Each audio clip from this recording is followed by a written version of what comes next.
The village in it with a map and a plan. No place too tiny for this determined man.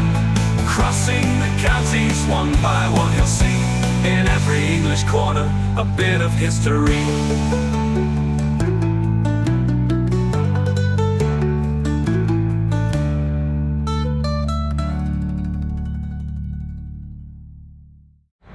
Welcome back to Melton again, everybody. Now, in this episode, we're going on a right little adventure.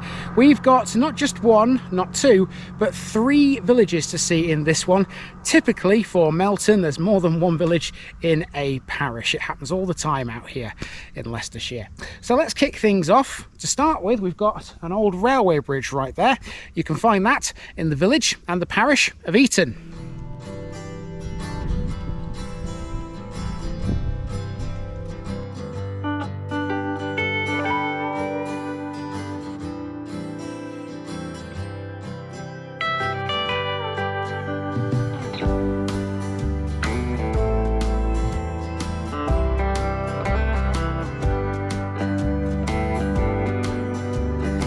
Eaton Island Farm. Today on TVI we hit one of the most complicated parishes in Melton. This is Eaton, but it's far more than just a simple straightforward walk around one village. Eaton Parish consists of three villages, a setup that's typical for Melton. They are the main village of Eaton, of course, and two smaller ones called Eastwell and Goadby Marwood. This area was a centre for iron ore quarrying, something we briefly touched on at the end of yesterday's video. Eaton gave its name to the tramway that transported the ore away from Leicestershire and onto the main railway network. The land around Eaton is still to this day full of iron ore, but the practice of quarrying ceased some time ago. It remains though an area famous for being a source of iron.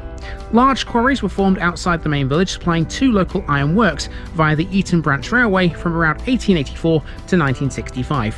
One quarry has since become a woodland area, and a railway bridge under which some of the iron was transported is still standing. Otherwise, the land surrounding Eaton is full of sandstone as well as ironstone. It has at least 10 known springs and is the source of the River Devon too. Several local legends surround the Eaton countryside. We'll be talking about a Black Panther for one, and also diving down the rabbit hole that is Ash Tree Operations, a murderous venture no less. Eaton as a village has a few bits to get interested in. It has a church, a village hall and a children's park, but its shop and its former public house called the Castle have now closed down. That's all before we hit Eastwell and Goadby Marwood. Lots to do, let's go. Right, let's get started straight away with those local legends, because I reckon these are quite cool. The most famous one concerns the phantom cat. It's said that such an animal stalks the countryside around Eaton at night. There have been over 300 recorded sightings of the cat, and most people think it's a black panther. People also believe there must be more than one cat in the area, given the huge number of sightings. Dead herons and dead lambs found around here suggest their possible food source. There are plenty of hiding places for big cats around Eaton. There are large stretches of abandoned iron ore railways which are now covered in trees. Another local story, which is far older, concerns a 17th century band of vigilantes. They were an organisation called Ash Tree Operations, and they too knew some hiding spots out here.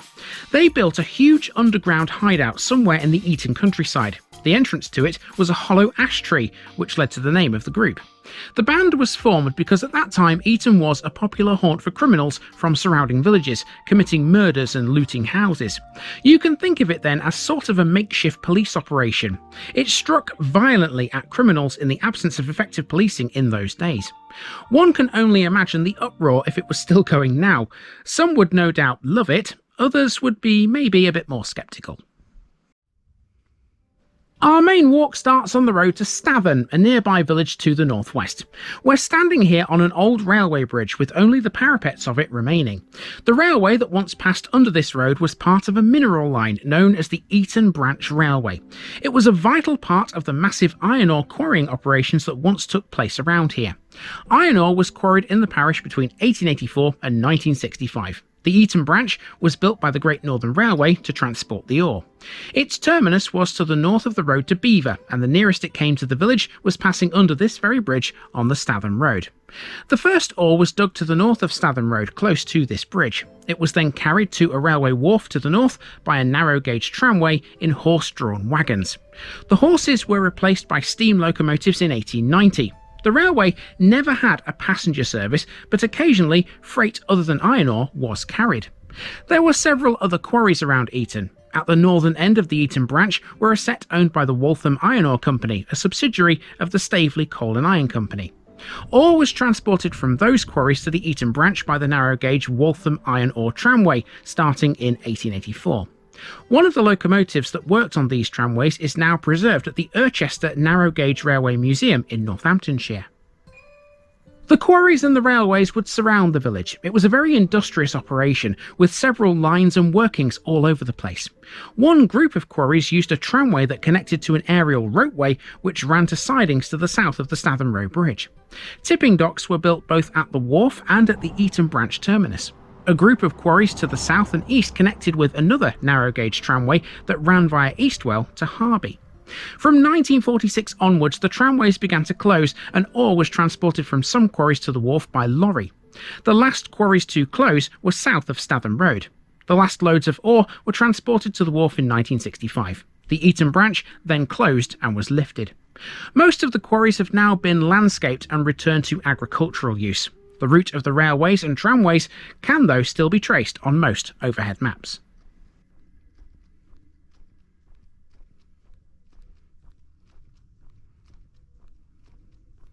Well, I can confirm that even though I did get a good look down into the railway cutting there, I didn't see any black cats or panthers or whatever they are. Whether you believe they exist or not, I don't know. Right, let's head on into the village. Here we go. This is the biggest of the three in this parish. Let's have a walk around and see what it's got. Heading into the village now, the next thing to see is a small park off the Statham Road. This is the Eaton Community Park and it has a football pitch and a children's playground. Nice stuff. Before the community park was set up, there was no safe communal area in Eaton for children to meet and play. As the number of children grew here, the problem became more pressing. In early 2007, youngsters were often seen playing around the village hall next to a dangerous blind bend in the road. There was a strong feeling that something had to be done about that. A piece of land was available that had the potential for use as a park. It was owned by the parish and was only occasionally used for animal grazing.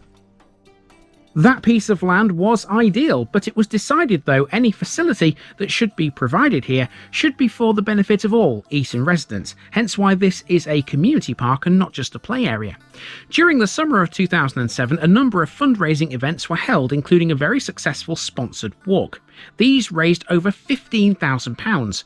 Soon, the play equipment was installed. In 2008, further grants were obtained, including £10,000 from the National Lottery and £5,000 from Leicestershire Voluntary Action.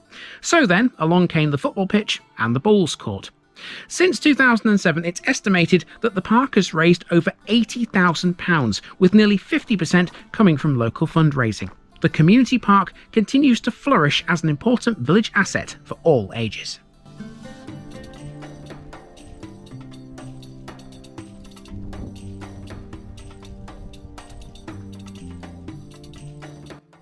A bit further up the road we come to the village hall. This was established in 1952. It's a place for most of Eaton's community events and activities. Various functions, including parties, meetings and fitness classes, all take place in this building. Given Eaton no longer has a pub, as we'll learn shortly, this is the main go-to place in the village for all.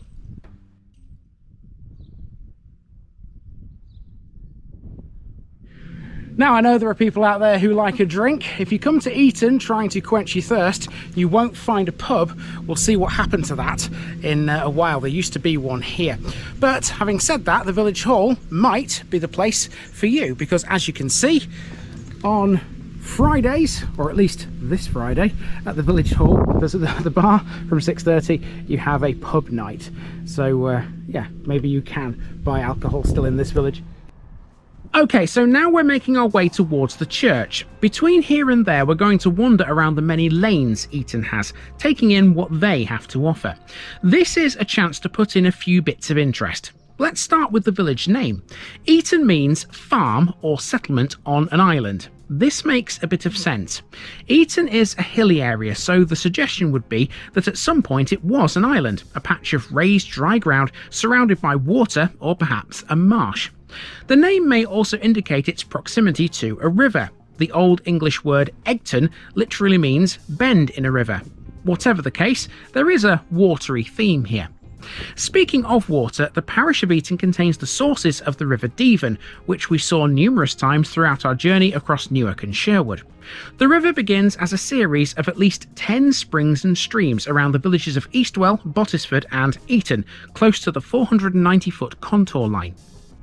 Eaton is a village that didn't have a great deal of religious nonconformity. However, a chapel belonging to Wesleyan Methodists was built in 1823, but there was no mention of that building in the 1829 return of meeting houses. In 1896, John and George Manchester, brothers born in Eaton who'd later emigrate to New Zealand, visited the village and promised to give £100 towards a new Wesleyan chapel.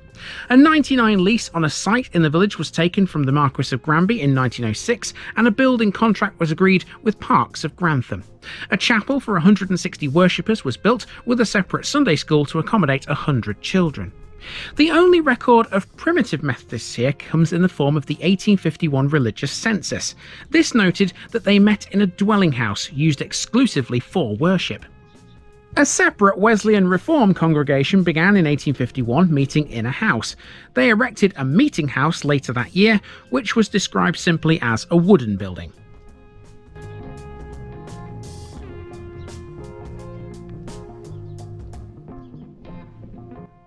Speaking of religion, here we are at the church dedicated to St Denis. This mostly dates back to the 13th century, but it has roots stretching back further into the Norman era. The church stands on a hill in the centre of the village. Unusually, the spire is built of local ironstone. So too is the rest of the church, giving it a warm hue and unique character. Features here include a 14th century octagonal font with unique tracery patterns. There are also some unique carvings, including gargoyles on the tower and various stone faces. The chancel arcade dates from 1883, and that leads into the north vestry. The next time the church was restored was in 1949. In 1998 it suffered storm damage, particularly to the nave wall and a window, which were later repaired. The church remains on the Heritage at Risk register due to concerns about the weathering of the ironstone, particularly on the tower. Well, let me tell you folks, walking up to the church via Church Walk is no mean feat. That's a very, very steep hill. I knew this was a hilly area. That's probably one of the steepest there is around here. Okay, let's skirt around the edge of the church and carry on towards the old Castle Inn. Now, until 2017, or perhaps slightly before, Eaton had both a pub and a village shop. They stood side by side here. The pub was called the Castle Inn and the shop was called Eaton Village Store. Despite the Castle Inn name, Eaton has never had an actual castle. The name came from a castellation, an addition when a kitchen was added to it sometime in the 1960s. It was later removed though during a refurbishment. Now the whole thing is a distant memory. The castle has gone, replaced with this house. The shop building though still stands. It's the house next door, but it's no longer serving customers. Instead, it's a private residence. It really does feel as though the heart of the village has been lost now, given these developments.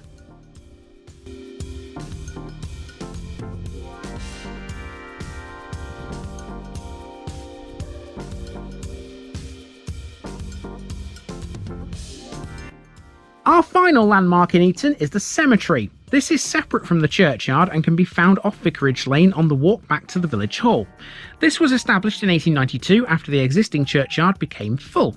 Running to half an acre, the cemetery was a gift from the 7th Duke of Rutland. Initially it was managed by a burial board. Some older gravestones in the cemetery, particularly those made of slate, show signs of weathering and erosion, making inscriptions difficult to read. Now let's go to Eastwell, a small village also within the parish boundaries. The village's name means eastern spring or stream, tying in nicely with what we know about the area's water sources. Like Eaton, iron ore quarrying played a huge role in the life of Eastwell's residents. Quarrying at Eastwell began in 1880. The ore from here was taken down a scarp face by a narrow gauge tramway to Harby, where it was tipped into standard gauge wagons for transport. Most of the iron ore from Eastwell ended up in Staveley or at Stanton, both, as we know already, over the border in Derbyshire. The last quarry to be worked at Eastwell was on the eastern side of Waltham Road, south of White Lodge. It closed in 1967. In 1988, some of the quarry buildings still stood. The road bridge over the tramway at White Lodge was still there, and quarry faces remained in two places east of the Waltham Road. Elsewhere, the fields have now been smoothed over, but they are sunken. Two of the Eastwell tramway locomotives survive. Named Lord Granby and Nancy, they're in full working order, and you can find them on the Cavan and Leitrim Railway in Northern Ireland. Eastwell lost its own parish status in 1936. It was abolished and merged with Eaton, as was Goadby Marwood further south. It has 67 occupied dwellings. Let's go and see them.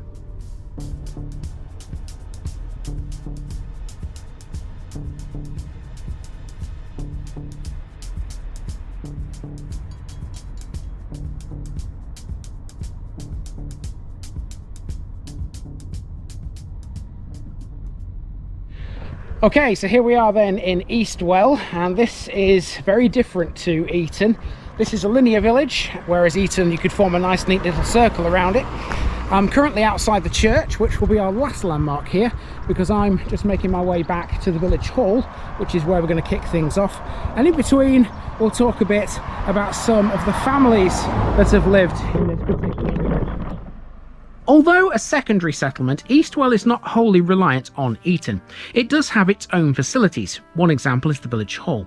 This was rebuilt and opened in 2015. It hosts a variety of events, including a weekly community pub, exercise classes, and even some live music events too. The original village hall was known as the Village Institute. It was built just after World War I in 1919. It was a timber building that served Eastwell for more than 50 years. Maintenance and upkeep were a constant concern. Roof and wall repairs, concreting the veranda, distemping the walls and repairing the stove all featured regularly on the committee agenda. In 1932, after the village school had closed, an attempt was made to convert it to a parish hall, but that didn't happen because there was hope that it could reopen. In 1967, the Institute became a registered charity and its name was changed to the Village Hall, but the condition of the building was causing concern. The rear section of the hall containing the kitchen and stores was demolished, and in 1978, following two adverse architect reports, the wooden part of the building met its demise too. A new concrete kitchen built in the late 1960s became a meeting room and venue for small events, and fundraising possibilities for a new building would be explored. It would take until 2014 for a new hall to emerge. Following a lengthy application process, a lottery grant was obtained to build a new hall, and here it is now, proudly serving Eastwell Village.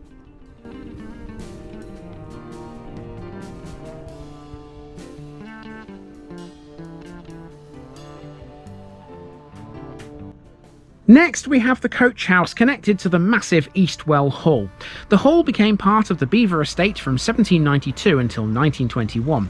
The house is largely hidden from the road, which is why the coach house is all you can really have at this point. It's nice enough and overlooks the central village green. Lovely.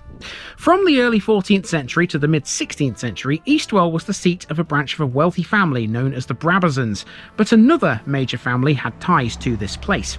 Eastwell Hall, a Grade II listed building, dates from 1634, but it has windows and a front door which were altered in the 19th century.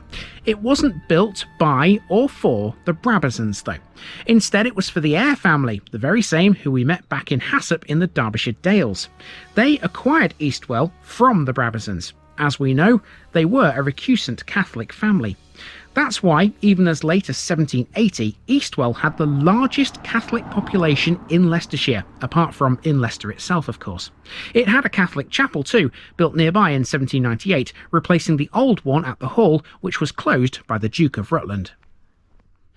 It's about 25 degrees at the moment, so I'm glad to be stood under this tree before we hit the last landmark here in Eastwell. And you know what it is already, it's the church, which you can just about see there in shot. We'll wander on into that, and that will be Eastwell in the books. But of course, we're still not done with the parish even after we've dealt with the church, because there's still one more village to see in a moment. It can wait its turn. Let's check out this church. Lastly, in Eastwell, we have the Church of St Michael. Built of ironstone, it dates mainly from the 13th century.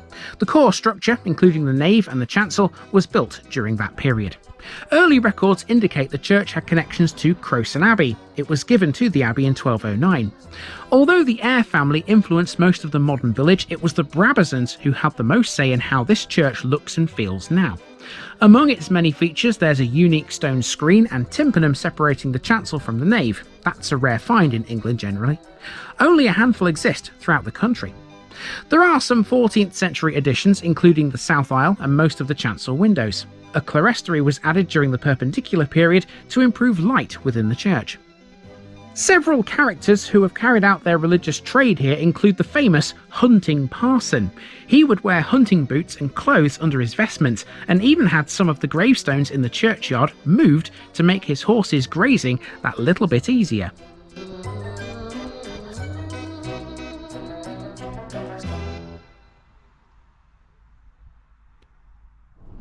So with Eastwell visited, let's make our way to Goadby Marwood to finish this all off. That's located to the south of Eaton and Eastwell, about 6 miles north of Melton Mowbray. Most of its houses are built of locally mined ironstone, and some, including Goadby Hall, date from the 17th century. There is only one primary road into and out of the village. Goadby Marwood has no public house, shop or post office.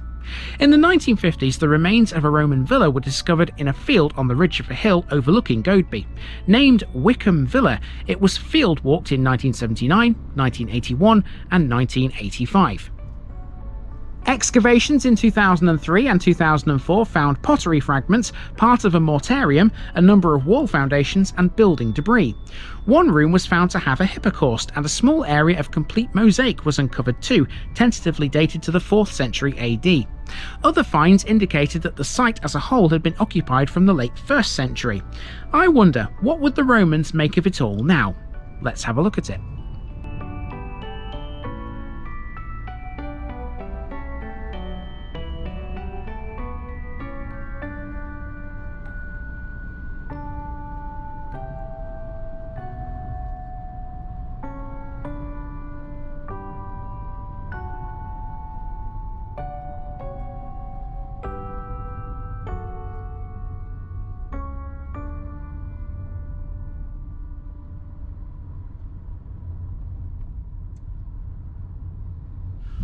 Okay, so this is Goadby Marwood then, a very quiet, well out of the way kind of place.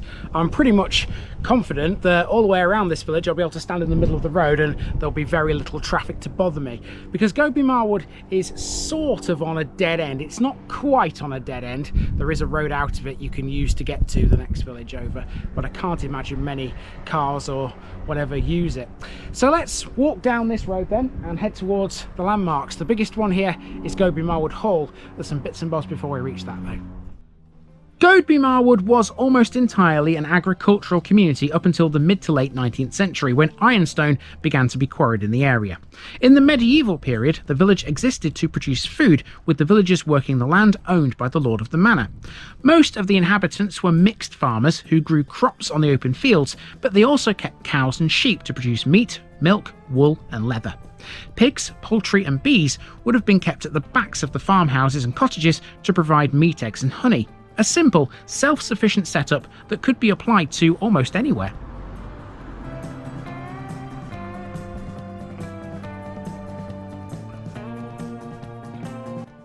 Goadby Marwood has never had many facilities. This here though proves it did have a few. It's the old post office on Main Street.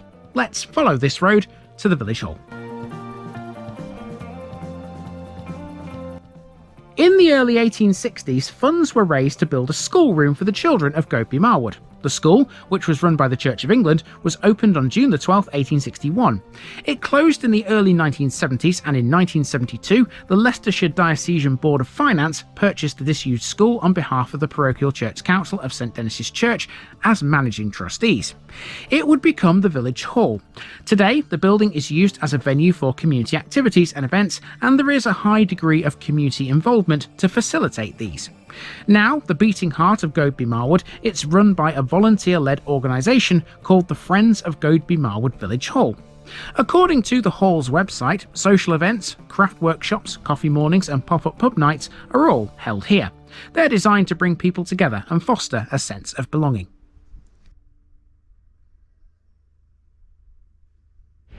So this is why I was saying that not much traffic will bother me, because you can get to a place called Wickham from here, but as you can see, to do that you have to come past the village hall and use a gated road. Now of course you are allowed to open the gates and go through them. We've done it ourselves, haven't we, when we've been to places before, right out in the countryside. So yeah, you can get to Wickham that way, but how many people are going to be bothered to get out the car and open the gate? Not many. I'll do it, but not everybody's so keen.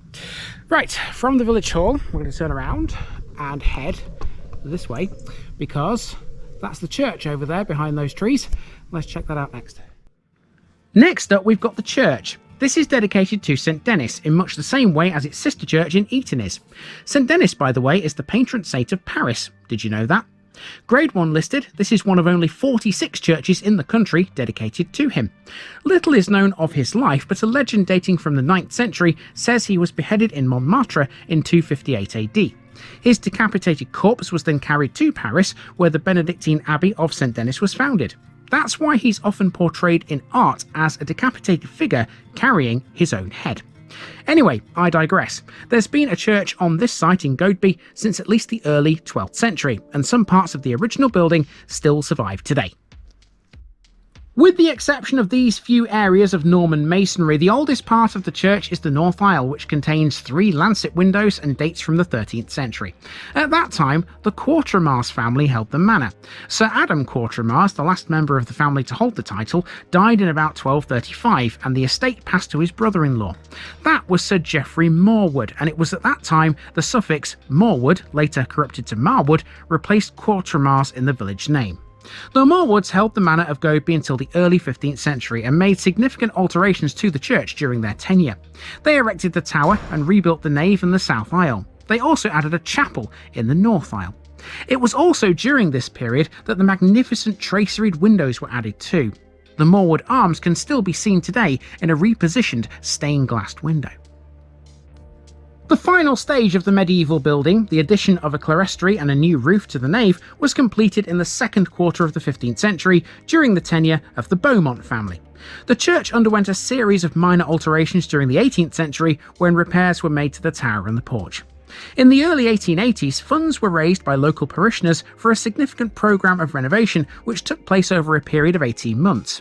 This Victorian renovation unfortunately resulted in many ancient memorials being lost or covered over, including the resting place of Sir Thomas, the last of the Goadby Marwoods, who died in 1424.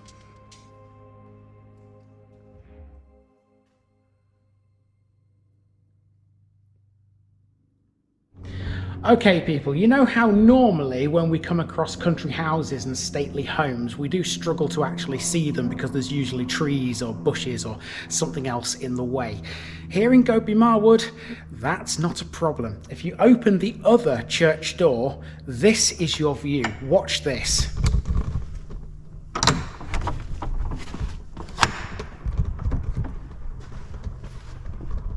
That is Goadby Marwood Hall. 2 landmarks left. Next up we have Goadby Marwood Hall, and this place has a huge history.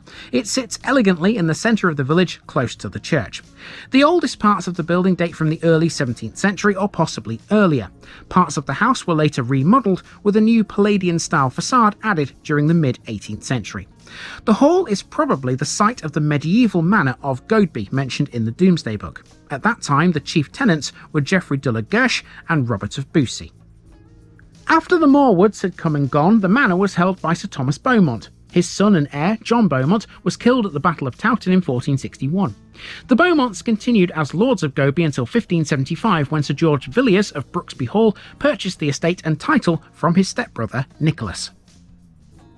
Villiers, the infamous first Duke of Buckingham, spent a large part of his adolescence at Goadby. Handsome and ambitious, he was a royal favourite.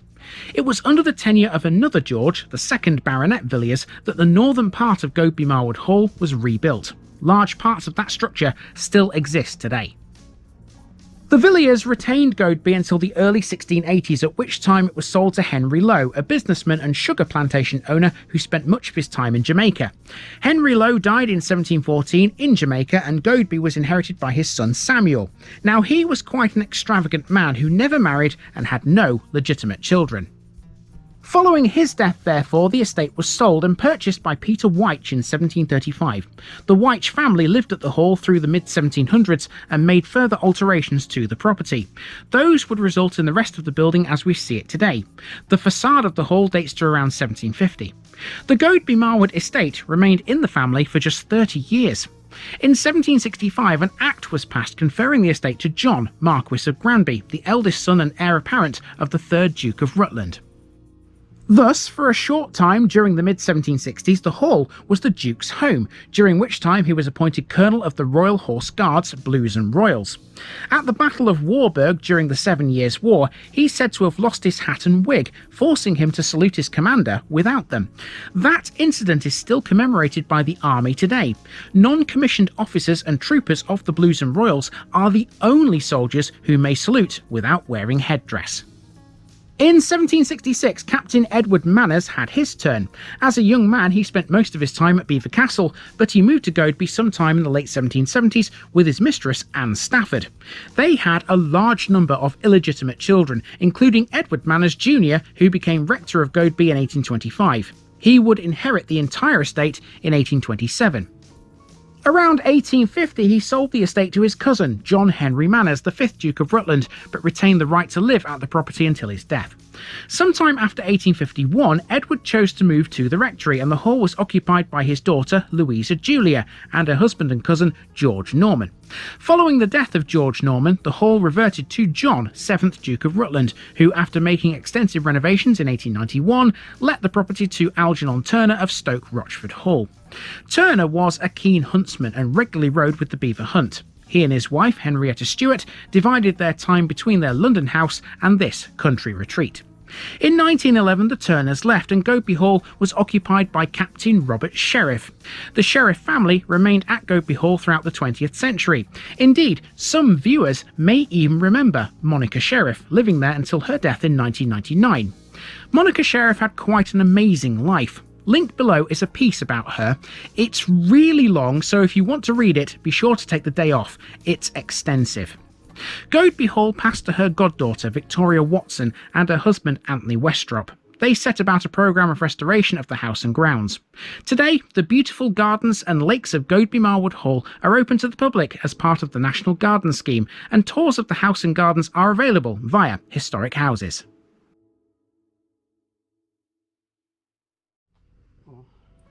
Lastly, we come to the Methodist Chapel on Towns Lane. This was a quintessential rural Methodist chapel dating back to 1795. It was originally a cottage, hence the early date, and was converted into a chapel in 1898. Before then, there appears not to have been an active congregation in the village. There was a cause in Goadby Marwood, but it was in a rented building. That building could seat 58. This building can only ever accommodate 45, or at least that's the official figure. It's more likely to have been 25. The chapel closed between 2010 and 2015, leaving the 3 villages within Eaton Parish with no nonconformist place of worship at all.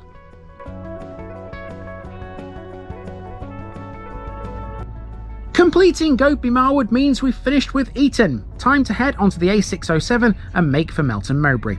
I won't be back to Melton again this year now, but the remaining 20 parishes will all get their turn very soon. See you soon elsewhere in Leicestershire for more.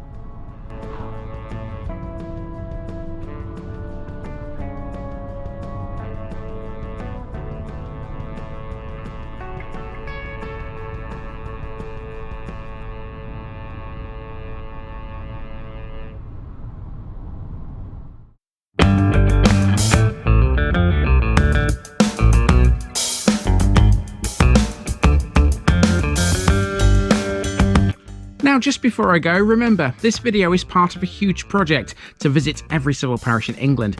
That's more than 10,000. These routes are pre-planned, and due to time constraints, I can't cover every detail or walk down every street.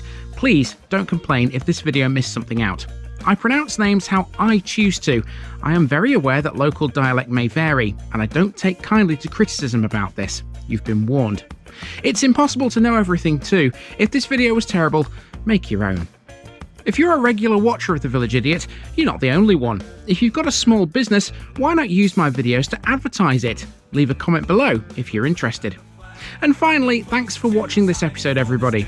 Give us a like and a subscribe if you've enjoyed this episode, and share it with your friends and relatives. It all helps to keep this mission going. Until next time, I've been Andy, also known as the Village Idiot, and I'm out.